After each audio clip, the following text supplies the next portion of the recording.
Howdy, it's Rosa, and I'm finally back at my dorm. Thank God. I was stuck at home all month, and so my actual posting with streaming and voice videos has been so lax, and my audio has been absolute dog shit because I just didn't want to get my mic out. I'm still not getting my mic out right here, but I actually have the confidence to talk loud because I don't care. If my roommates get upset, they get upset. Who cares? My last analysis video did decently well, however, a lot of people had some complaints. I don't blame them because that video was very quickly made and it was just kind of me rambling. But some people also did like the fact that I ramble. I'm gonna be honest, I'm not the type of person where I do deep dives into the original content. I like looking at psychological stuff and trends and seeing how people take these interpretations of fandom characters and how it changes based on what you like, based on the social climate, etc. For example, in the last video, I did talk about how Ink used to be written as a very different character. People villainized him very easily. I didn't make it clear enough that that has lessened a lot more in the recent years. I mean, one of my favorite posts right now of the Dream and Ink fight is from Capipasta. I hope that's how you say it. They do a phenomenal job of actually portraying it, where both sides have fair points, both sides are being a bit hypocritical, and you feel for both of them because you understand both of them. Neither one is a villain. This is a genuine friend fight. And Ink is genuinely remorseful and wants to make it up to Dream. But he's also confused because this is, his beliefs. He doesn't want to change them for someone. So in recent years, the interpretation of characters have kind of had a 180. I've seen it be talked about with Sans in general, but to be honest, it's with all AU characters. I've noticed it with Nightmare as well, where people write him as more complex. They don't make him just some mean guy, they kind of make him more of a dad figure. People used to make jokes about it in the past, but I've read full-on fics where that is a whole entire trait of him. I mean, my own multiverse has that. I think also the best example of this is obviously Swap Sans, who in the past was babyfied just like Papyrus was and treated as this yandere who was just something else. And now we have Swap Sans, who is a lot better of a character and a lot more interesting. However, it isn't just the Sanses that have changed over the years. One of my favorite characters in the Undertale multiverse, who you guys really wanted to see me talk about, is Core Frisk. In fact, they're my favorite character in the multiverse. Surprise, surprise. Out of all the people in the multiverse, Core Frisk is my absolute favorite. However, they're not really a lot of other people's favorites. I know some people like to say that Core Frisk isn't the favorite because they are a Frisk, and I understand that argument. And in the past, the way people wrote Core Frisk kind of ruined their reputation a little bit. Core Frisk's creator has talked about this in the past, explaining that people used to look at Core Frisk and see them as cold and callous, with little emotion, and it used to really frustrate them. And though Core Frisk was supposed to be a little bit unsettling, people just made them kind of mean and creepy just for the heck of it. They didn't really dive deep into who Core Frisk is as a character. Nowadays, I feel like people accurately portray Core Frisk and include them in a lot more media, which is really nice. Core Frisk is properly displayed as a child who was given a little bit too much power, but at their, no pun intended, core, wants to just help people. However, they have horrible derealization that keeps them tied to the one part of their identity they still have, which is their name, Frisk. At the end of the day, they're still a 9-year-old who is running basically a whole entire country all on their own. And they struggle with that. They have their own problems and they still are traumatized. They do know everything at every time, and yet they still struggle with understanding why people are cruel. Frisk in themselves is a great character. I love them for this, and I love the idea of them being able to see everything. It makes them such an interesting character to look at and read about. However, it makes them such a hard character to write. Unfortunately for Frisk, they are what I'd like to call a plot gun of a character. This is not an official term, I don't think. It's something I've kind of coined with the co-writer of Roseverse, Barnacle Girl. What I mean by a plot gun of a character is a character that is very strong, or maybe even weak, but written in a way that completely destroys a lot of plot points in any potential story that you might have. And I primarily mean this for like fan fiction content. To be honest, there's not many characters that I can think of that do this. Frisk is such an enigma, where them being able to see past, present, future of all the AUs at any location at any given time makes them very unique of a character. There's not really any characters that I can think of that are similar to that. Possibly in anime, but I don't really watch a lot of those. And with the addition of the multiverse being so important to a lot of plots based around this concept, it makes it very hard to include them in anything because they can see everything that goes on. There's a lot of problems with this when you're making a story with Frisk included. A lot of people tend to limit Frisk's abilities in order to make some sort of a plot, because them seeing everything does cause some problems, but that in itself causes some problems.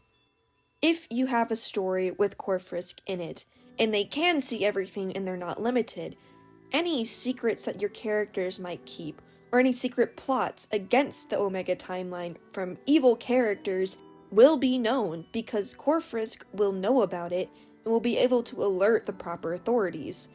You can't really sneak anything on them. They're constantly prepared and constantly preparing for any sort of an attack. So that's a bust.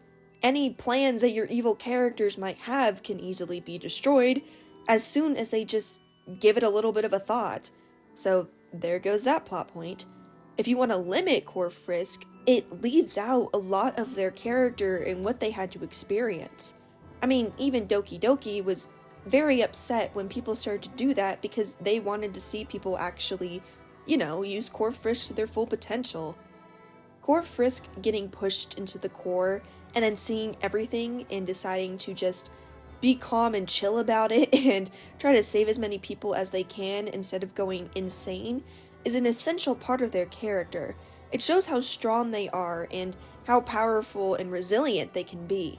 The fact that they can see all that suffering at 9 years old and still want to see good in people and save them is a great example of who they are as a character and a person. Limiting that to only a little bit of a sight defeats the whole resilient part of who they are. It really ruins them as a character. It also limits the amount of derealization and separation they have from their previous identity, which is something that Frisk is supposed to struggle with a lot. They do miss who they used to be. They do miss their old friends and their old home. However, they don't want to go back, because they like being able to see everything, but that yearning is still there, because they know they'll never be a regular human again, and that makes them upset. Limiting their power makes them more human, which makes it harder to empathize with them because they already are human. They can only see a little bit. It's basically a human with superpowers that can't die. Besides that, they're still on level with a lot of mortals, so that disconnect isn't as powerful. It also doesn't make them as wise and mature as we see in the Omega Timeline comics that we get from Doki, or any fan content that we see of them. For example, in Underverse, Frisk always knew that Cross was going to end up there, because they can see the future. They didn't force Cross into this place, but they always knew he would end up there one day. The whole point of Frisk's character in this moment is that they're always prepared.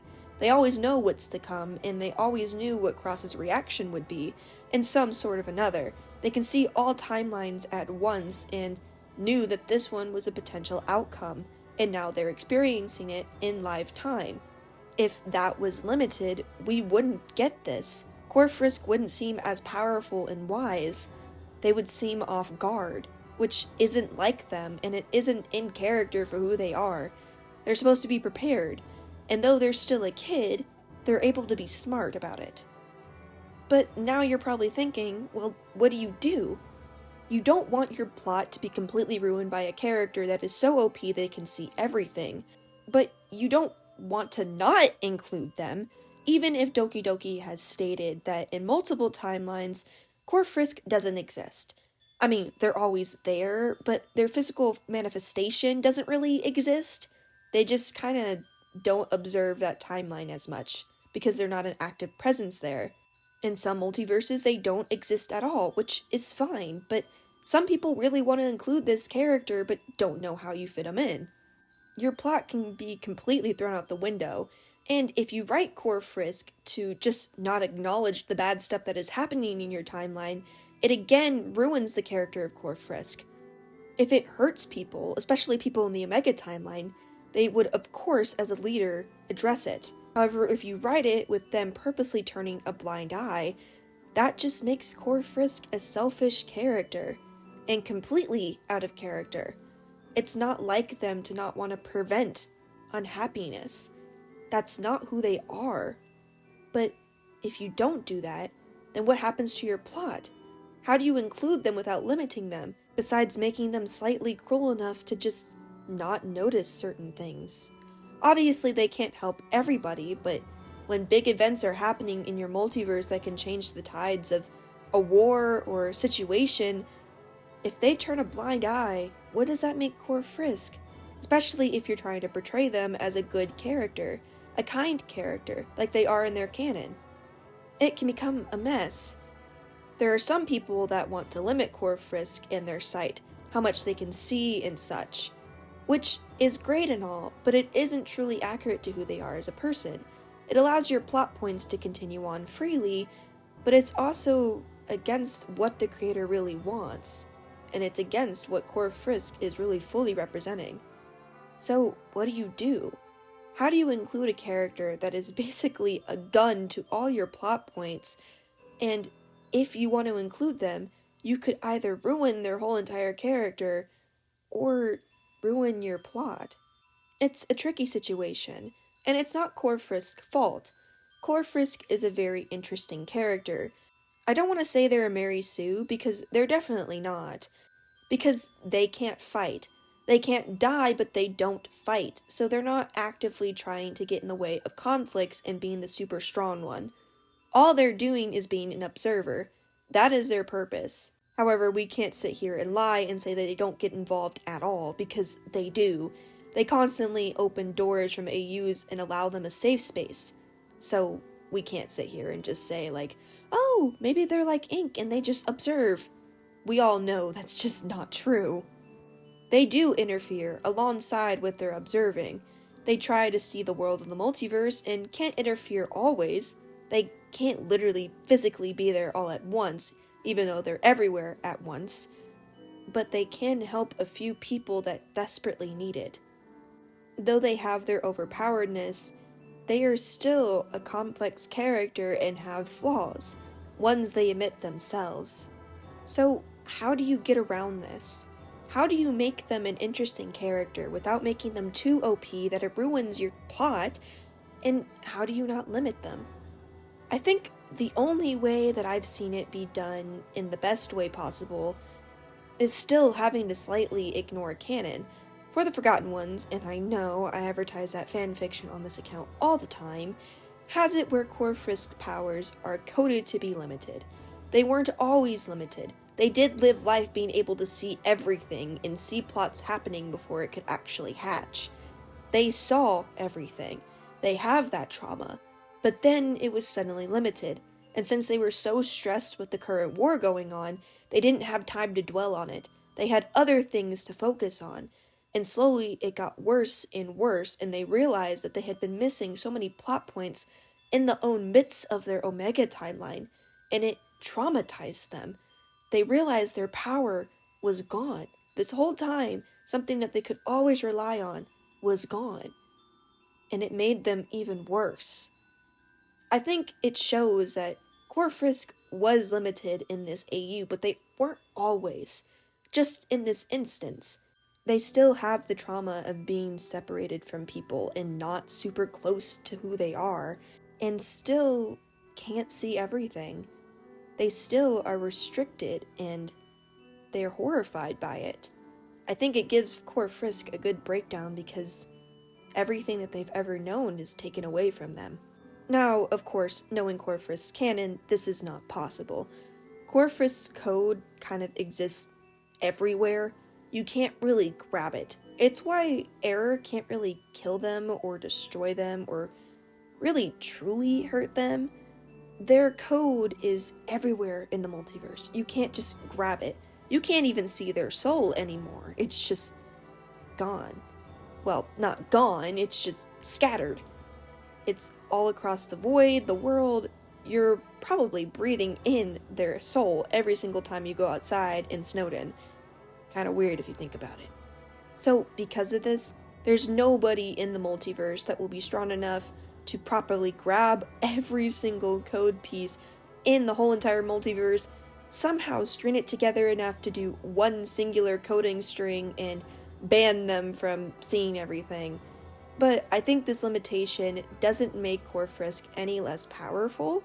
It just makes it so they can fit into the story and be wholly themselves without, having to completely cut them. I think the limitation for your plot is a good way to do, as long as they lived life prior with the canon in mind. That way, it doesn't take away who they are as a character. It doesn't take away the trauma they have from being a child lost in the void, never fully connected and just scattered across time and space. You could even explore how it feels to be kind of human again. After all this time of them being scattered, finally being limited in certain places allows them a sense of humanity again. Now, of course, they have this, but they feel like a human again. I think that's a horrifying concept for them to have to actually discover. Of course, there's probably other ways you can include Core Frisk. You can make them more of a complex character where they don't get involved in certain things because they have a moral code where they don't truly get involved unless it involves the Omega timeline. I think that could also be kind of accurate to their character. It's still a cruelty of them, but they're also 9 years old and not completely a saint. You could also have them a bit more disconnected, and though they have empathy for others, they still aren't fully a human being anymore, meaning they don't always want to get involved in certain things because they're only focused on certain people. Whatever else is happening in the multiverse is just not their business and they don't really care. Not because they don't care about the people, but because there's so many people in the multiverse and they are not really a human anymore, that they have this weird view on all the people inside of them that one day they'll get to them, one day they'll help, but today is not that day, so good luck. There's a lot of other ways I'm sure that you can, make sure that it hits all the bases. Those are just some of my ideas. And before I leave, I want to finish off with this. I know Core Frisk is probably a very scary character to add into your plots. They are a character that is so difficult to get right and nailed down and not disrespect in your writing, but also a character that is so frustrating to use, it makes you not want to use them at all. I get that. I had to write them for Roseverse. I know that problem, which is why I'm writing this video. I don't think people should be scared of complex characters. You could say the same thing for Underplayer, who is basically a mortal hacker, just like Error, but 10 times scarier. There are ways to write these powerful characters, and ways to include them into the story without making them a plot gun of a character. Core Frisk is one of my favorite characters and is so fun to actually write out. Roseverse Core Frisk is not a saint. I purposely made them be a child, be childish and have tantrums and get upset, and have childish anger towards Korokara. Why? Because they're a kid, and they can't fully maintain their anger. They also can't age, so they can never fully grow out of this behavior. Even I had to place limits on Core Frisk though, which is okay. I think over time Doki has kind of accepted this limitations idea. As long as Core Frisk is respected as a character and shown to be powerful and brave, I think that's all they want. I don't think they want Core Frisk to be this cold, unempathetic character that a lot of people used to write back in the day. I think they want them to be empathetic and caring because that's what they are. As long as you include those key traits about Core Frisk, I think you nail the character enough to satisfy Doki and to satisfy the fanbase in general. Don't be scared of a character that is a little bit hard to write. See it as a challenge. Core Frisk can be whatever you want them to be. It can be interesting what you can create with such a complex character, with so many different traits that make them difficult. See it as a challenge. Challenge your writing to fit them inside the plot. Because once you do, you can be a lot more confident with what you can come up with if you're able to fit such a complex and hard to fit puzzle piece into this, spread that was not really made for them. Just because Core Frisk isn't a Sans and is a little bit OP doesn't mean they don't deserve the love too. Thanks for watching.